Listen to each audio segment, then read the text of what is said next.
particularly delighted that your very first speaker is my very good friend, Byron Donald. You know him as your own congressman here in Naples. He was born in Brooklyn. He has a BS from Florida State. I first met Byron in 2016 when he was in the Florida State House, and I was going up there dialing for dollars all the time for this university, for which he was a tremendous help. He caught the eye. Well, he then ran for Congress and became our congressman here in Florida 19, and then he caught the eye of the president, Donald Trump, and as partly due to that and partly due to his own achievements, he is now the leading candidate to become the next governor of Florida, Republican candidate.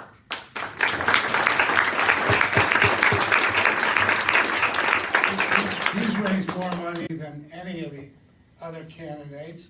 He also has the endorsement of President Trump, and we at FGCU really look forward to your becoming our next governor, Byron. He is in the Congress. He's on two very important committees, the Financial Services Committee and the Committee of Oversight and Government Reform, which is the famous James Comey Committee. So you've seen plenty of Byron on TV. And the last thing I will say is one of the things we have in common is we were both very good friends with Charlie Kirk. Over to you, Byron.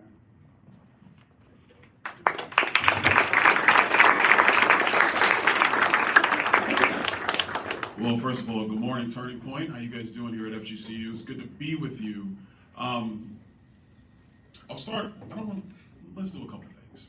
Let's just talk about the world. Let's talk about how politics moves the needle, a little bit about why culture matters, but really, I really just want to take your questions and figure out what you guys want to talk about, what you're interested in, and let's really get into it. I'm 47 years old. I'm an FSU grad. I moved to this state when I was 17. I lived here 30 years. This is by far the best state in America, but it's not an accident. It's not an accident. The way Florida has been able to progress from when I first got here to where it is right now has been with consistent, common sense, conservative leadership in our state. Governor DeSantis, our current governor, has done a great job in that regard. I mean, when you have to do a lot of the stuff that we see in social media and in politics writ large, where you're battling ideologies, you're battling policies that do not make sense. They might sound good in a talking point, but when you play them out and you walk them out over time, they actually do not answer the call, they do not answer the bell for what is really causing issues in society. That's when common sense has to reign. And when you're battling the media and you're trying to fight for common sense, it's hard. A lot of times you got to stand alone. There's this thing called mob mentality. Mob mentality is real. When people hear a certain thing over and over and they see somebody else clapping for it, people have this inertia to try to clap for it themselves. But what the conservative has to do is to look at history, look at common sense, look at economics, and sometimes if you got to stand alone, you got to stand alone. That's the way it works. I got into politics 16 years ago.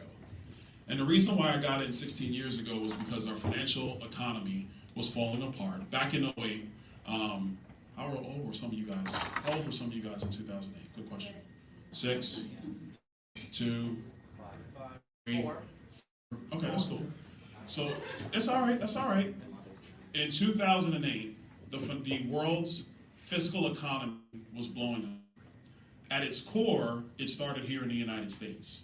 The core reason why it started was because we had major delinquencies in the residential housing market, single-family homes. And we had a bunch of these delinquencies because some stupid politician in the 90s, actually several of them, thought it was a good idea to have no credit quality when it came to actually being able to buy homes. And the idea was, well, if you just changed all the credit underwriting and made it easy for people to have it, then that would solve all of society's ills. What ended up happening was People were in homes that they couldn't afford. And then the other thing that was happening is people started buying 2 and 3 and 4 homes. At the time, everybody thought that they were a developer. I had guys who had owned restaurants who thought that they were developers. Doctors thought they were developers. And so what happened was you had too much real estate that was being held by people who didn't have the cash to pay for it. So they were upside down in their homes. They couldn't make the payments. When they couldn't make the payments, you had too many people who were having to just give the homes back to the bank. When that occurred, it created a systemic crash in the financial markets. At this time, I was working in commercial banking when this started. And then I switched to insurance. And when I was in insurance, we had a client, they were Taiwanese, and for them to stay in our insurance investment, they wanted to make sure that the American economy was sound. So I was the guy with the banking background in the company. I went in and did the research, and I told them, I was like, look, you're gonna be fine in your investment, because not to get too technical, but universal life insurance policies are really warehoused. And there's a firewall between them and the general economy. So they have their own economics that works. But back to the core story. I turned on a congressional committee. It was House Financial Services. I turned it on and I wanted to watch it because I was trying to finish my research for my company. I wanted to know what the leaders of the day were saying. I wanted to know what their ideas were about the economy and how to fix it. And what I realized very fast is that they had no idea what they were talking about. They were doing these things that I think is kind of consistent in politics all the time. A lot of talking points, a lot of bluster, no real solutions, and that pissed me off. And I decided to get involved in politics. A year later, the Tea Party movement was happening all across the country. And they were advertising them here in Southwest Florida. And I went to one. And I went to one because I was like, well, what's this Tea Party thing about? The media says that it's racist against Barack Obama. I want to find out for myself. So I went and I found out for myself. And what I found were people who cared about the Constitution, they cared about balanced budgets, they cared about making sure that there was sound fiscal policy in the United States, they did not want bank bailouts, and I agreed with them. And that started this journey 16 years ago that brings me to you today. The real moral of it is, if you want to move a society, if you want to win the day in politics, you got to engage.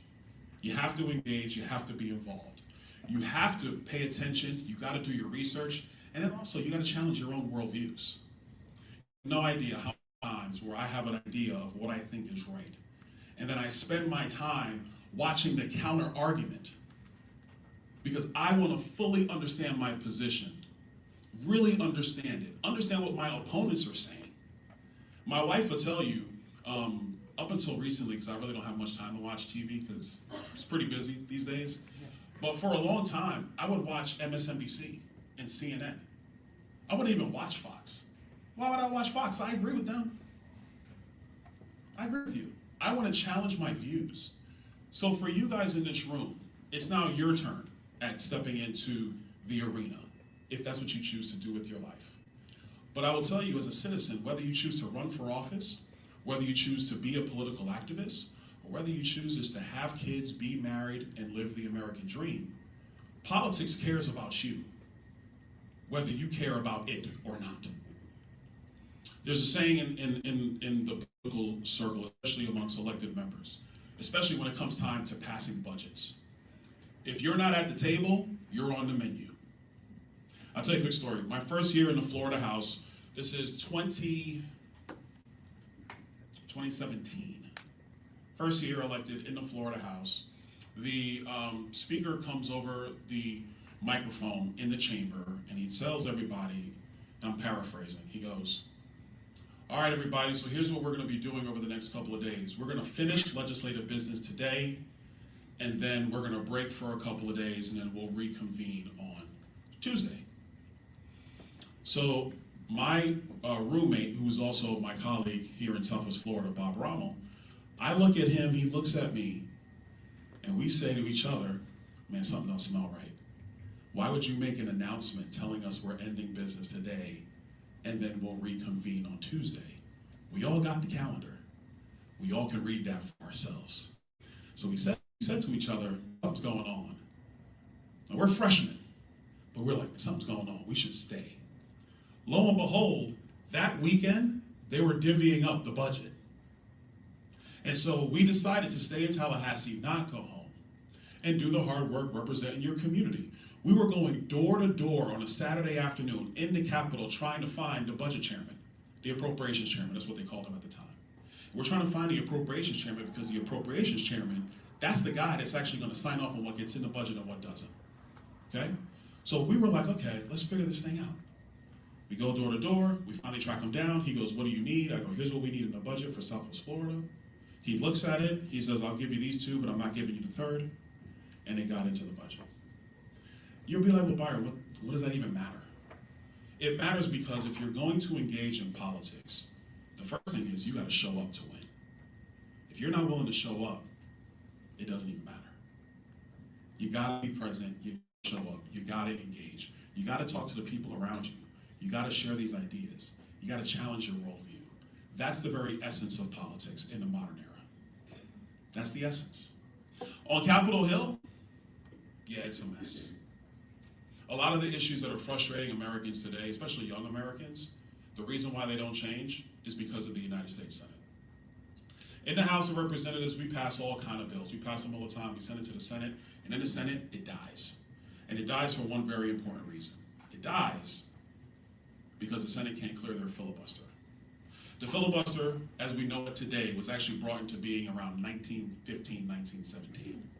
And at the time, the Senate decided that there was going to be 67 votes to clear the filibuster. That's what they decided they wanted to do, right? So here's what happened. In 1975, they changed the filibuster. And the reason why they changed it from a 67 vote threshold to a 60 vote threshold, which is what it is today, is because they couldn't clear filibusters.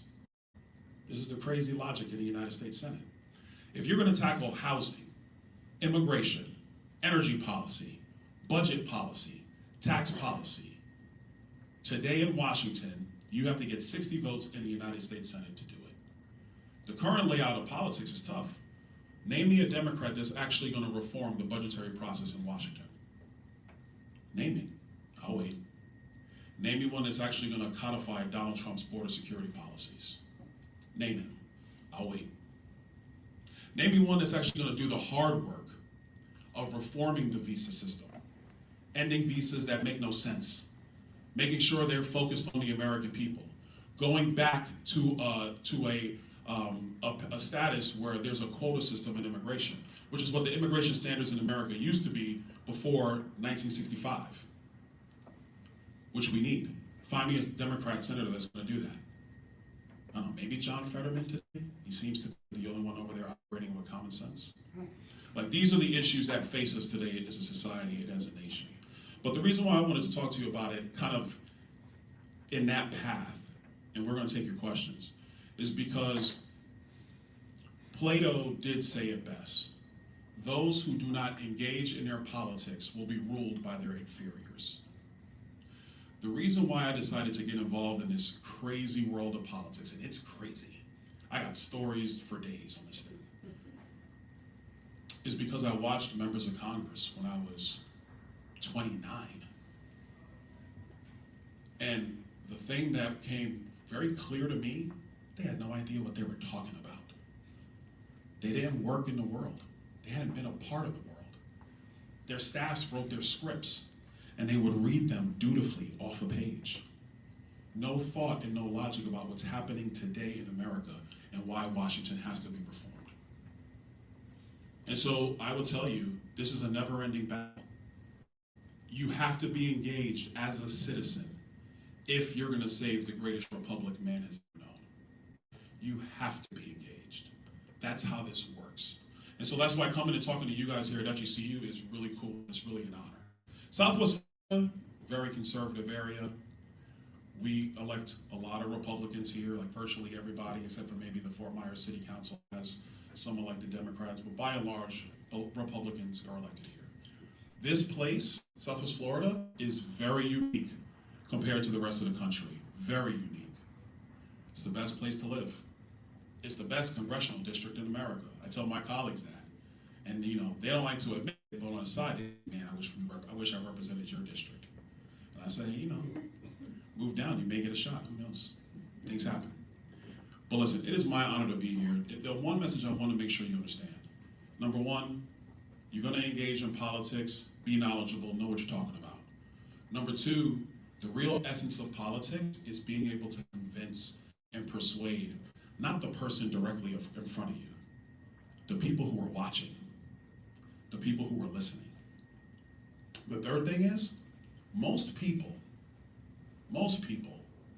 are apolitical. They know what they want to see. They do want common sense policy. But for the most part, they're living their lives. They're busy, man.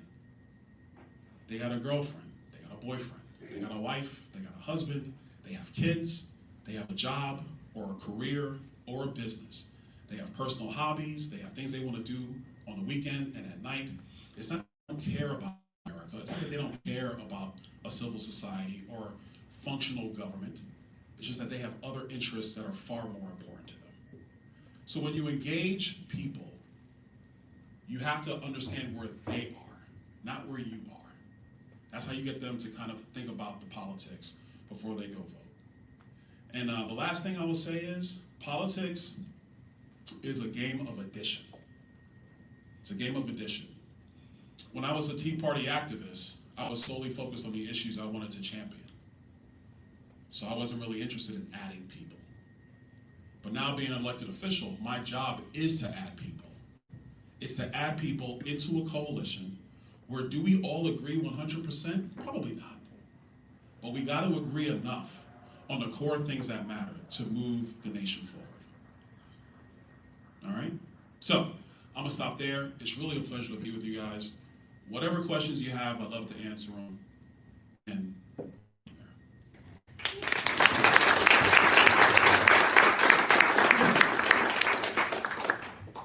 Hello?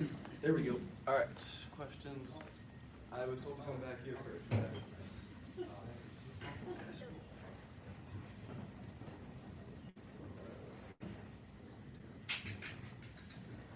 I just want to say thank you for being here. I may have a couple of questions. I'll just say one at a time because we came to see you, not me. I believe there was one of them I submitted. I'm going to try to recount it from memory, but apologies if it's not as coordinated as it could be. As Florida, we know job growth is very important. I think it's safe to say that regardless of age, I think we all need a job. But another thing that's really important to the youth especially, but to every Floridian, is environmental protection and keeping Florida beautiful and maintaining what makes Florida so special. So under your leadership, what advice, insight do you have to promote and keep job growth, but also to make sure Florida is not only sustainable, but also beautiful and an example for the rest of the country? well, it's a great question. The first thing is, a lot of the work is being done right now. When I was in the legislature, we were funding Everglades restoration, Central Everglades restoration plans. The governor has been a true leader in this, making sure that that continues to get funded. We have about, depending on who you talk to, we probably have about 5 to 7 years of work left to do. And so the first commitment is that we're going to finish that work. You just have to get it done. And the reason why is because if you have a healthy, and let's talk specific about South Florida, a healthy Lake Okeechobee actually allows for healthy discharges down the Caloosahatchee River and down the St. Lucie River on the other side of the state. There are about 7 different constituencies of water in South Florida. Southwest Florida is just one of those constituencies. You do have people that live around the lakes. There are some people who do live in the glades. There are some ranches in the glades. We have some people down there. You have the people who farm in the Everglades agricultural area. They've been farming there for 90 years now, 80, 90 years roughly. You have the people along the coast, Palm Beach, Broward, Miami, where their fresh water in part comes out of the Everglades system. So, and then you have the people who are north of the lake. These are where some of the stockyards are, other farmers are, some of the cattle ranchers are. There's a lot of constituencies for water. So the number one thing is finish the work. Let's just be focused on getting that done. We're going to be focused on getting that done. Number 2 is going to be the future of water in our state. We're probably going to have 5 to 7 million people come to Florida. But let's be clear on something here. Florida is going to continue to grow. You can't build a wall between us and Georgia. That's unconstitutional. Anybody who jokes about that just saying something to get attention. It's not real.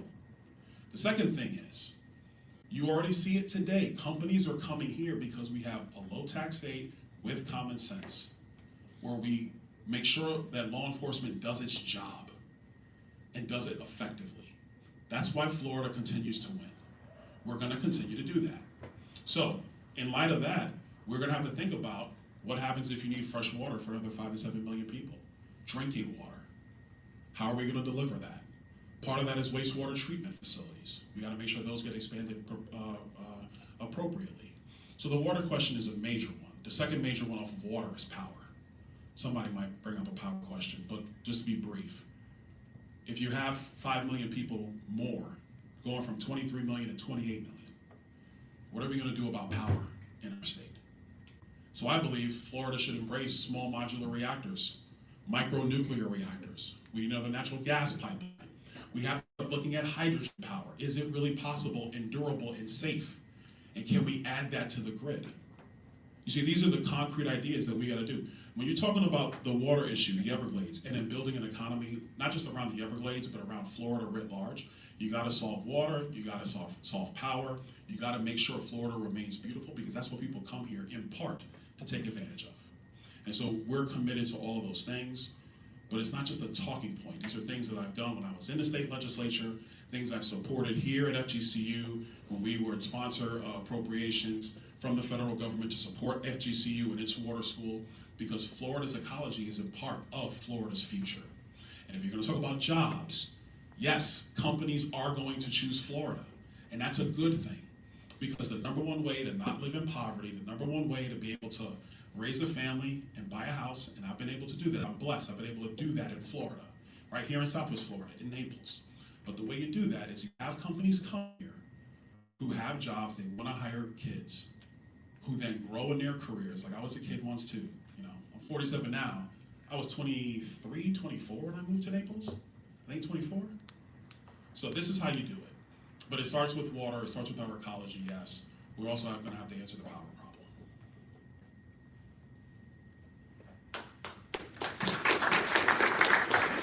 Hi, Byron. My name's Chloe. Nice hat.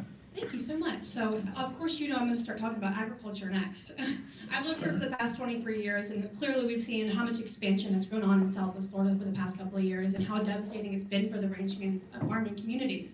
So my main focus to you is, you focused a lot of your campaign on economic expansion, and I really want to know, as governor, what steps that you would take to preserve working farmland, support our family farmers, and ensure that agriculture remains a very strong pillar of our community, because we've already seen the devastation of the citrus community, and I don't want to see the devastation of the farming and ranching community where I come from. No, I agree with you. Two things. Number one, we're working with the federal government is key. Some of the trade policies that President Trump has gotten done, the others that he's trying to get done, those are things that we're going to have to continue to work with Washington and with the White House to make sure that Florida farmers in particular are actually being taken care of as we deal with national trade policy. Florida has a lot of specialty crops in Florida. I'm not saying anything you don't already know. We have a lot of specialty crops in Florida. There are protections for our farmers that we need. We don't want to have Mexico dumping produce and dumping other specialty products into America. Why would we let Mexico dump stuff into our country when we have family farms that are doing that here, been doing it for multiple generations, 4, 5, 6 generations? That's critical for the future of our state. They used to be said that there's a 3-legged stool in our economy, ag, construction, and tourism. Ag is a durable part of Florida's economy, and that is going to remain. And one of the key reasons around that is because if you look at global politics, we cannot rely on other countries to feed people, and we cannot rely on other countries to manage our supply chains. That is the idiocy of 1980s, 1990s Washington think. It doesn't work. You just can't import everything and just say that's going to be good, because two things happen. Number one, the wealth production factor of manufacturing and growing is now in another country. Now, how does that help our people? How does that help American citizens? It doesn't. The second piece of that is that now you're subject to the whims and desires of other nations. So we are committed to making sure that ag remains a major part of our state. Kat Kamick, let me be clear on this. I'm not an ag guy. I'm a finance guy. Kat Kamick, who represents Alachua County and Florida District 3, She sits on the agriculture committee now. When I have questions on agriculture, I go see her. Because these are the policies that she has been steeped in. And in the Florida congressional delegation, what we always do is we have subject matter experts on key policies around Washington. I'm the subject matter expert in financial services, so when we have those questions, the members come see me. When we have bad questions, I go see Kat. Kat is going to be a leader, not just on Capitol Hill, but for Florida when it comes to agriculture in our state. The legislature is going through their ag bill right now. I know there's this thing about how you can't criticize certain things. I'm not sure where that language came from, but even the legislature right now, what they're trying to do is make sure that we have a durable agriculture community in Florida. I fully support that. That's important. Now, to the development question, because yes. Especially AI data centers, I would really like to know if those are going to be built in Florida and how much Sure. they're going to be hurting our islands. Sure. So two things. One, when it comes to ag lands writ large, let's be part of this. If a rancher decides they want to sell off property, because it's their property, the state can't stop them from doing that. We are a nation steeped and built on personal property rights. Personal property rights and the ability to adjudicate adjudicate whatever charge is leveled against you in a fair court of law in front of a jury of your peers. And free speech and personal liberties. That's the foundation of our country. So if a rancher decides they're going to sell, there's not something, we can't stop them. What we can do is make sure that whatever economic policies we have to help farmers be able to make ends meet and go from season to season, that's how we help. Data centers. My position on data centers is clear. You cannot raise the per kilowatt hour on Floridians. And we have to make sure that you're not damaging our environment and not damaging our water. Now, let's talk about the reality of data centers. Right now, under federal law, data centers do have the ability to do power generation on site, where they're actually not taking from the grid. The new designs in data centers and even the future designs that are coming online because the chips are becoming more efficient, their view is that it'll take less power on par for a data center. I think that they should be generating their power on site. This is why I support microreactors and small modular nuclear reactors, because you could actually deploy that on site with the data center, not taking power off the grid from Floridians. Number two, setbacks. I think that if you're going to build a data center, it has to be set back far enough from the next person's ranch or the next person's home.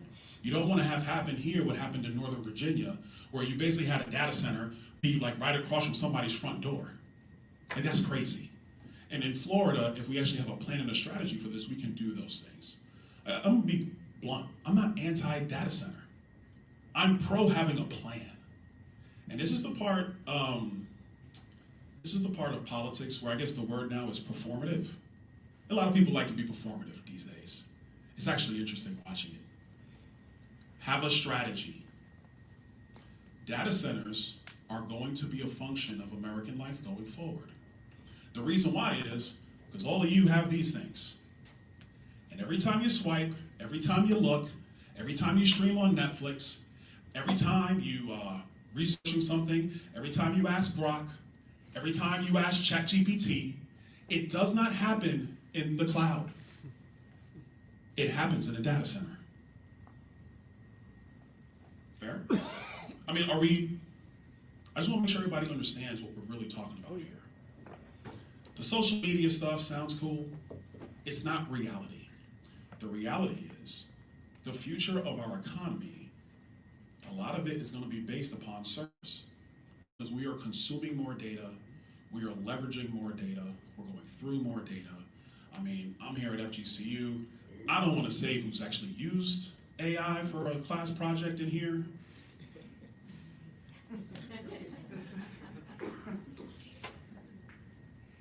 I don't want to say who's done that, but the truth of the matter is the more you use technology, the more server space that you're going to need. The more server space that you're going to need, the more racks that you're going to have to figure out.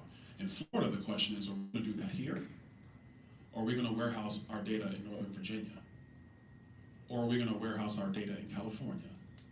Or we're going to warehouse our data in India? Or we're going to warehouse our data in China? You guys tell me. I see your hat, my man. I don't want to warehouse my data in China. I don't trust them. I don't want to warehouse my data in India. I don't want to get into too deep of a foreign policy conversation, but let's be very clear.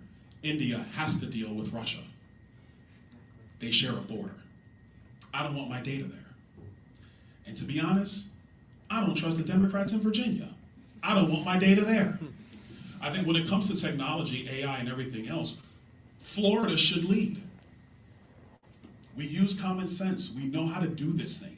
We should lead, not play cute on social media, not just say no without a plan and a strategy. So that's what I think about data centers writ large. I want to make sure I answered your question. Yeah. Okay. No, for the most part, I just want to make Sure. sure that a large pivot or pillar of your campaign is focusing on supporting the economic needs of farmers and ranchers, because the past few years they've really been struggling, and you've seen the prices of beef, Yeah. and then especially when Trump made that comment about importing Argentine beef, which has since been eradicated. Nonetheless, I don't- ranchers are at my forefront. So to be clear to that last point you made about Argentinian beef, just because it's not tweeted doesn't mean that work's not happening. You can't tweet everything. Because look, part of politics is just working with people. And part of working with people is you gotta give some grace, you gotta sit in a room and actually have a real plan of how you're gonna move forward. Around the beef topic, I got calls from, people who are in that industry. I made calls over to the White House. Said, hey, we gotta look at this. Here's what we're hearing. Like, that's how this stuff really works.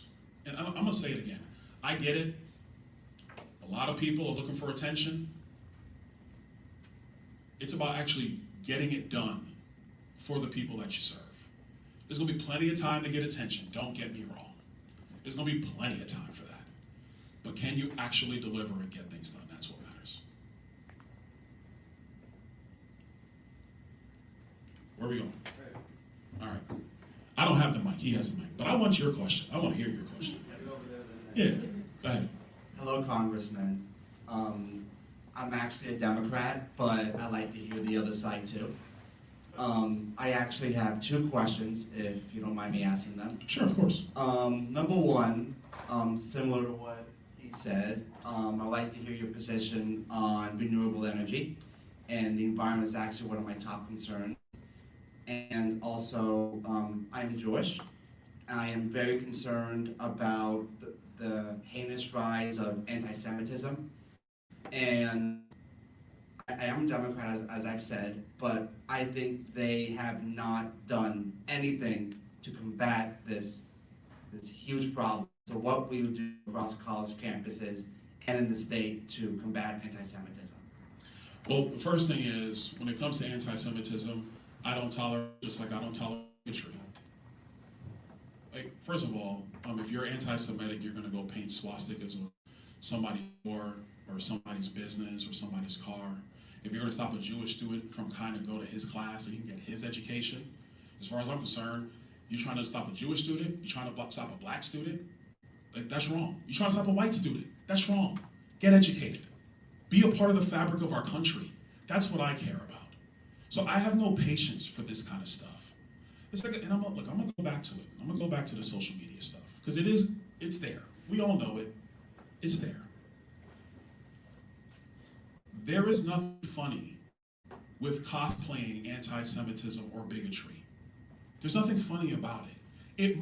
People might like follow it on TikTok and get more views and get more comments, but that is social media. That is not the real world. In the real world, half the people that run their mouth would never walk up to you or walk up to me and say what they say to my face. That's why a lot of times I ignore this stuff, because I'm from Brooklyn. So my attitude is, it's not real until you stand right here and you say it to my face. Until then, you a chatty Cathy. Go ahead and run your mouth. You're less than nothing if you do. That's my opinion. Number two, at George Washington University last year when they were doing the encampments, Oversight Committee went there. We went and we were talking to the president of GW. We saw some of the encampments. We were walking up, they had a podium set up over here and the encampment was over there. So we're walking up and the chairman, James Comer, asked me, he goes, Byron, what do you want to do? I go, let's go through the encampment. He goes, what? I go, let's go through the encampment. Capitol Police, they're like, you sure? Yes, we're gonna go through the encampment. So I start walking. And remember, but first of all, ain't nobody gonna stop me. I'm 6'2", 280. You're not getting in front of me. So I start walking. We go through the encampment, and these people in this encampment come out, they got their keffiyehs on their faces and all this crap. And these guys are trying to debate me live. And the first thing I told one of them is, you want to debate me? Take your mask off. Debate me like a man. You want to be a man? Be one. Take your mask off. The funny thing happened when we did this. There were Jewish students on GW's campus who saw us walking through, and they came and joined us in the walk through the encampment. Because when you stand up to bigotry and anti-Semitism, a funny thing happens. The bigots and the anti-Semites flee. We cannot have any tolerance for this. You want to have disagreements about foreign policy and geopolitics? Have your disagreements, that's fine. What we're not going to do is be disrespectful to people. Or even, frankly, I don't think it's good to joke and be disrespectful. Because then what you're doing is you're signaling it's okay to the people who truly do believe this stuff. I get death threats. I get them. I don't talk about it, but I get them. So when my wife knows that there's a threat, that's how you know this stuff is real. Charlie Kirk is a friend. Was a friend. Charlie and I planned college tours all through Florida this year. That was the plan. So I don't take this stuff lightly. There is right and there is wrong. There is moral clarity that has to be established. What is morally correct? Because here's something I know. Half the people on social media who run their mouth would not come here and say that stuff right to your face. They wouldn't do it because they're soft. They're not real. And I think that this is not about a law. This is not about protecting free speech. This is about moral clarity and leadership. Are you going to stand up to ignorance and bigotry and anti-Semitism? My answer is clear. 100% yes. I'm sorry, I got off on that one. What was the other question you had? Oh, the environment. Yes. Renewables. Yes. When it comes to renewable power, here's my concern. Solar and wind are not green. When you take the life cycle from the mining in Africa to the creation of these panels in factories, to when these panels are disposed of, because they don't last forever. So when they're disposed of, they actually go in landfills. And what they're starting to find out in California is that these minerals seep out of the panels and into the groundwater. They're actually not green. The greenest form of power on the planet is nuclear.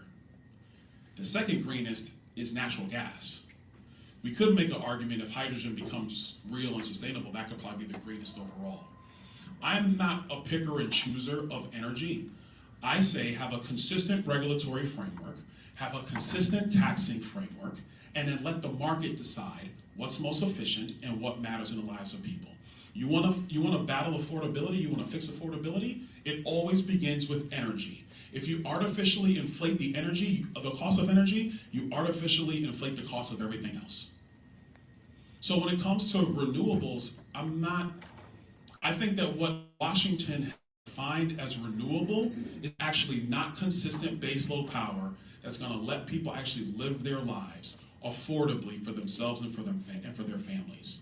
And so what is the point of saying you're going to save the planet in 100 years if you have jettisoned half of America's population into poverty because of energy? That doesn't work. So I think it's nuclear, I think it's nat gas, I think it could be hydrogen, we'll see where that goes. Could there be a place for solar and wind? I guess, but those are the key things that we should be doing. Yes, sir. Hello, and first I'd like to start by thanking you for being at our university today. It really means a lot to a lot of the FGCU students to take the time out of your busy schedule to do that. Of course. For my question, I have, the state of Florida currently has $350 million invested in Israeli bonds that are considered to be higher risk than U.S. Treasury. Would you, as governor, remove our investment in the state of Israel and reinvest that money into the state and people of Florida? Couple things on this one. Well, let me give you the short answer. The short answer is no, and here's why. Those bonds that were purchased actually pay a higher rate, about 100 basis points more than U.S. Treasuries. So in investments, there's this thing called having a fiduciary responsibility.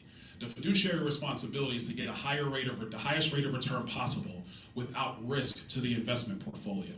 I was security licensed for 5 years, 7 and 66. I built a book of business, an investment portfolio here in Southwest Florida. So this is my business. I know what I'm talking about here. The Israeli bond portfolio, as I understand it, yields around 5.25%, 5.25%. U.S. Treasuries don't yield that. They simply don't. Now, these bonds in question are not just Florida bonds writ large. The bonds that everybody's talking about are in our pension fund. So these are actually the asset holdings of our police officers and sheriffs, our firefighters, our teachers. So if you go through the process and say, we are going to divest of these bonds and then get a lower rate of return, you've already breached your fiduciary responsibility. You're telling our firefighters and our firefighters and our police officers and our sheriffs, you're telling them, no, you can't get a higher rate of return on your investment because we know more. Quick question, what investment are you talking about? Invest where, per se? Well, your opponent, James Fishback, said that he would take the money and he would put it towards newly married couples getting a $10,000 credit towards owning a home. Oh, the Kamala Harris plan. It's true. That plan is Kamala Harris's plan. Kamala Harris, her campaign strategy in 2024 was she wanted to provide $25,000 in down payment assistance. When I was on the Breakfast Club and they asked me about this, I said, that plan will not work because it will artificially increase the price of housing. And they were like, well, how will that happen? And I said, because of first-time home buyers, because it was for first-time home buyers, that's what she said. That's what she said, and I guess that's what he said. If home sellers know that you now have $25,000 or $10,000, you know what happens to the price? People aren't stupid. In a free market where you can buy and sell based on information, which is what our free market is every single day, when you take an idea like that, you are artificially going to increase the cost of housing. My position on housing is different. I think we have to streamline governmental operations so that you're decreasing the cost of what it takes to actually build a home. National Association of Home Builders came out with a study about a month ago now. They said that about 30 or 35% of building a new home in the United States is government. Permitting, planning, government time. In Florida, it takes probably about 2 years to put a shovel in the ground and build a single family home. My question for you is, are those 2 years free? No, absolutely not. I'm actually taking real estate development right now. Yeah, so all right, my man, so he knows. It's not free. It costs somebody. And so I think what we should be doing as a government is modernizing internal government operations, modernizing permitting and planning departments, so you actually squeeze the governmental costs, and that actually helps to lower the cost of delivering new homes to the market. And when you can deliver new homes to the market at a cheaper cost, a funny thing happens in the rest of the real estate market. Other sellers, people who have existing homes who want to sell, they're going to see that and they'll be like, wait a minute, the cost of that new home is 30% cheaper. Can I sell my house for 30% more? Like, we have to have market discipline and quite frankly, honesty. The Kamala Harris plan doesn't work. I don't care who advocates for the Kamala Harris plan. It's still the Kamala Harris plan. Doesn't work. So I think overall, if you really want to address housing, we do have to look at efficiencies and how we're building housing. On Capitol Hill, what I'm telling Democrats is we have to look at what it is to procure raw materials for housing. The regulatory burden of procuring raw materials to build housing is crazy. And then we wonder why the costs are up. The question on renewables, a decade ago, Washington had the bright idea that they were going to increase the weatherization and efficiency standards for housing. And I'm not opposed to that, but what it did, it artificially raised the cost of what it is to build housing in the United States. And your generation's having to deal with that. It's not right. So I think from a Florida perspective, we get in the game, we get efficient, we streamline the timelines, we streamline the costs. So when you're out there with your business and you're developing real estate, man, and that's an awesome career, thank you for wanting to do that, and you're developing real estate, you can deliver affordable projects to people. be frustrated when you have to deal with government who's taking delay after delay after delay and not being serious and being efficient with your time, which costs money, which directs to their pocketbooks, which costs them resources. Is that fair? Yeah, to finalize the point on the bonds, Sure. you Yeah. said, so the main point is that the interest rate is high. If there was an alternative bond with a similar or higher interest rate, would you be willing to change the investment? But that's a question for the investment board. The governor does not have control over the investment board. The investment board is appointed by the governor's office, but they don't have control over that. The investment board are financial professionals who make these decisions every single day. So they're always looking out for the best interest of the pensioners. That's their fiduciary job and responsibility. So I don't think it's about saying, well, you're going to divest out of this set of bonds. It's more about what is in a professional opinion of the people who are making financial decisions on behalf of the pensioners of Florida. If they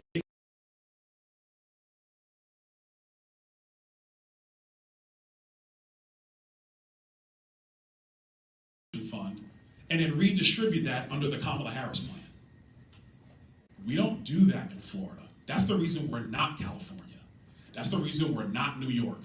That's the reason that this place is way better than Washington. We don't do that stuff. And so I think if you're going to talk about the divestment piece, to be blunt, I think that's just talking points to get attention. It's not real. It's not real. Yeah.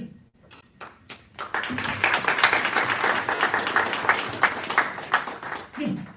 I think they're going to run the mic, or maybe they're not. It's okay. Oh, it's over here. Sorry, I'm going to come to you next. Yes, sir. You said you don't think that, anti-Semites are that real. I don't know if that's what you meant, but you see it's obviously real outside here. Are you willing to condemn James Fishback's anti-Semitism and racism against you? It's a good question. I'm not in the condemning business. I never have been. I'm a free speech absolutist. If you want to be an asshat, you're allowed to be. It's true. If you want to be ignorant, you're allowed to be. I will protect your rights to be ignorant as much as I don't like it. That's the very essence of constitutionalism. I think to the point where I'm saying about anti-Semites, are there anti-Semites? 100%. There are. I'm not saying it's not real, just like there are bigots, just like there are racists. They exist. I think in part what you're seeing on social media is people are trying to play into that for attention and for clicks. And that's what you're seeing on social media. And I mean, look, take advice from a guy who literally has been in your shoes. I've been in college on my way to graduate, trying to figure out how this whole thing works. I graduated college. For the first 6 months after graduation, I was still working at Cracker Barrel in Tallahassee, trying to figure out how this thing works. I moved down here, met my wife. Well, we already met, but I moved down here. I was working at Cracker Barrel here, exit 101, before you make the turn to the Glades. I mean, before you take turn to Fort Lauderdale going through the Glades. On the weekends, I was moving furniture on Sanibel Island to make ends meet.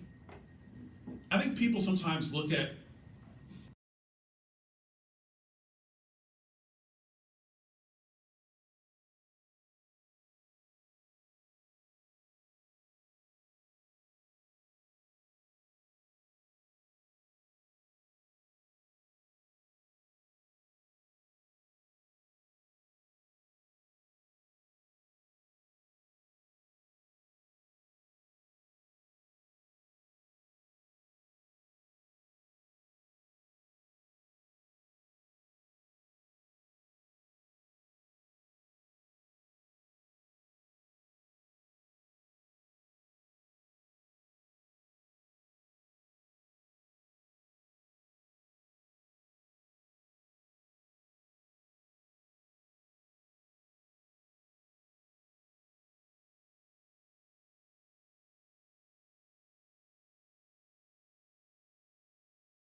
and that kind of stuff. But let's be clear. The reason why these ICE agents are having to wear masks is to protect their families.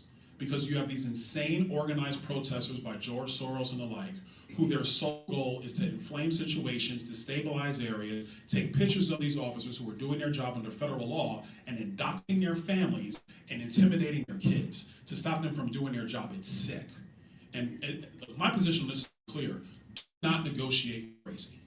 You cannot negotiate with the Democrats on this, so don't. That's my position. And let them have to explain to the American people why FEMA is shut down in the middle of a frost that came through Florida, which killed probably half our crops in our state. Have the Democrats explain that one.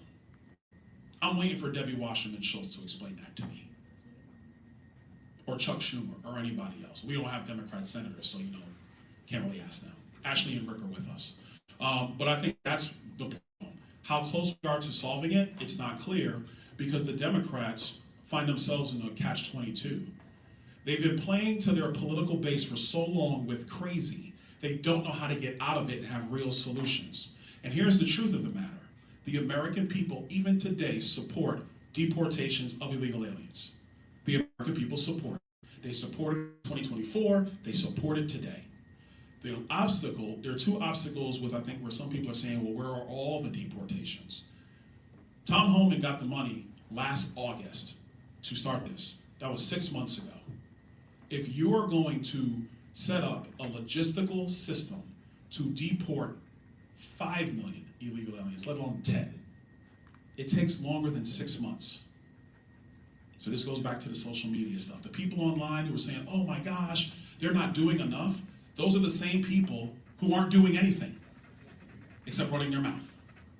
The truth is the administration is actually standing up the efforts necessary to do what President Trump promised the American people. I was at the potential ICE facility in Orlando. It's about 150,000 square feet of space.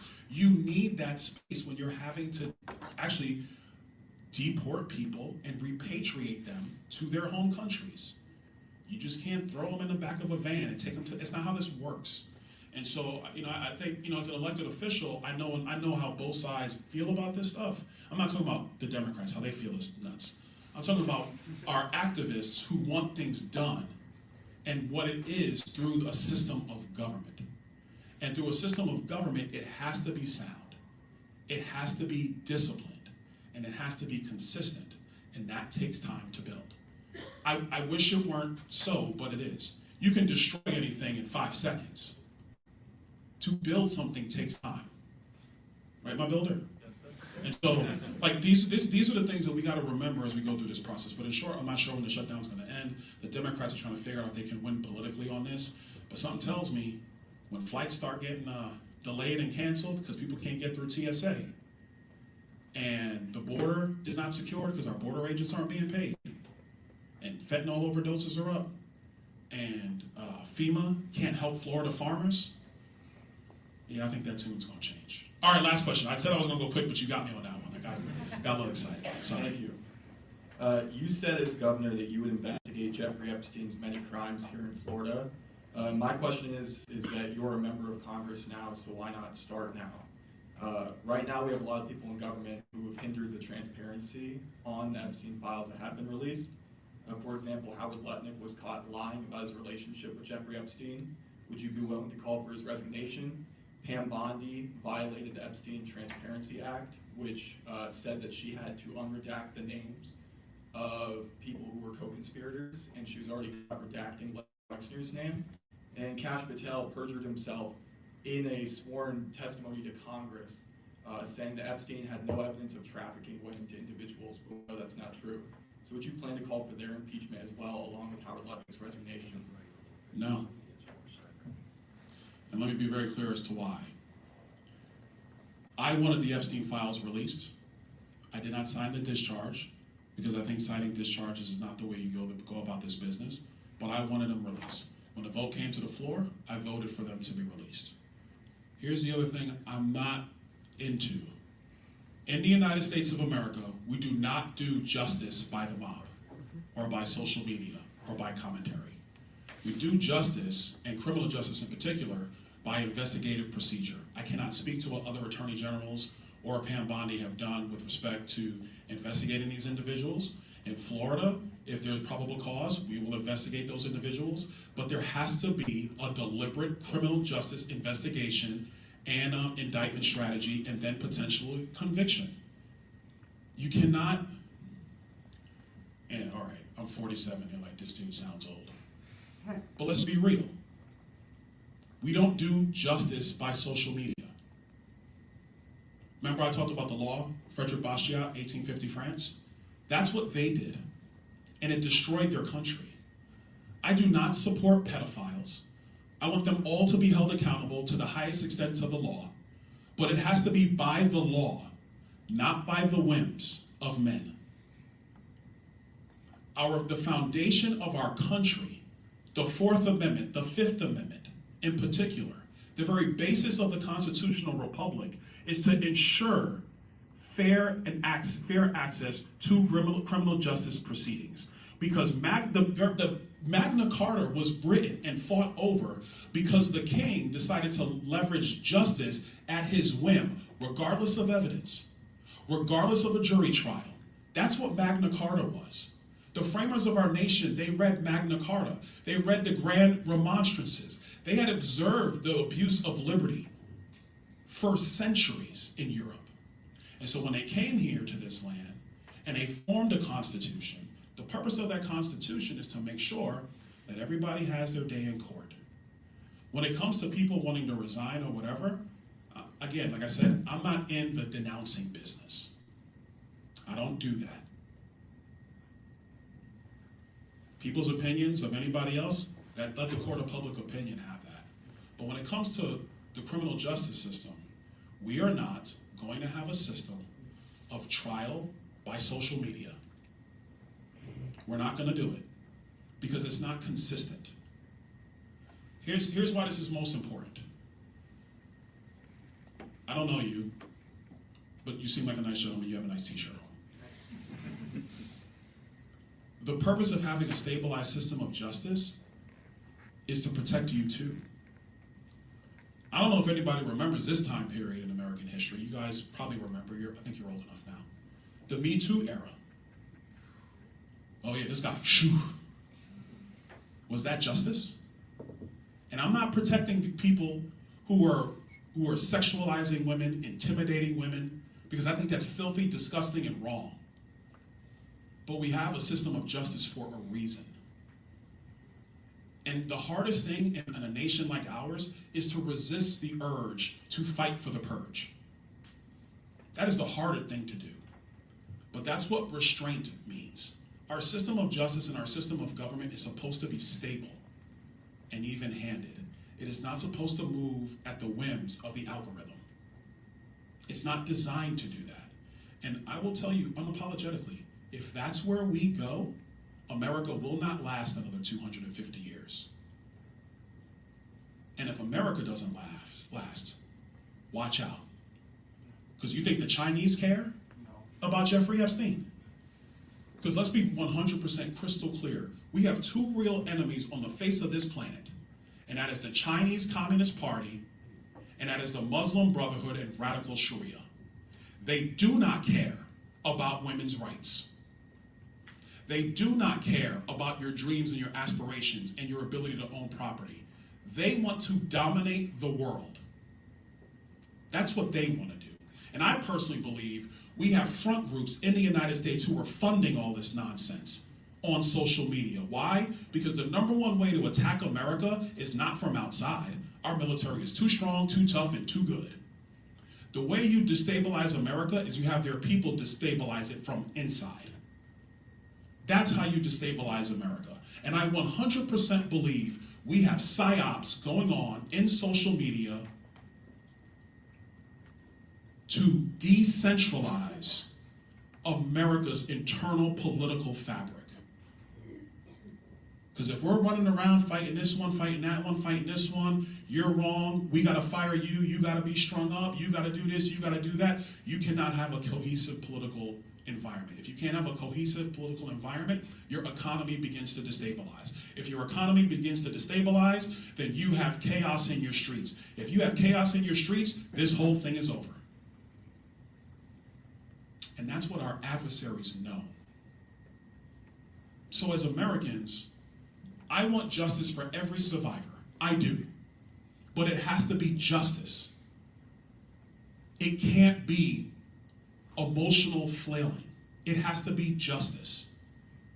So to your core question, should there be investigations? 100% I believe that. I'm on the oversight committee. We are doing some of that work right now. We're bringing Bill and Hillary in next week to question them under oath. There should be these things that go on. We're doing it. But it's especially for you young guys and ladies, especially for you. There is a deliberate process to justice. And I don't care what anybody on social media says about it. There is a consistent process for this. It is deliberating. And that is to protect every American citizen, whether you're guilty as hell or you're innocent. And in our system of law, you are innocent until proven guilty, not the other way around. If we can't keep that standard, because the algorithm tells us to, to quote your hat over there, that is not America first. It's not. This was fun.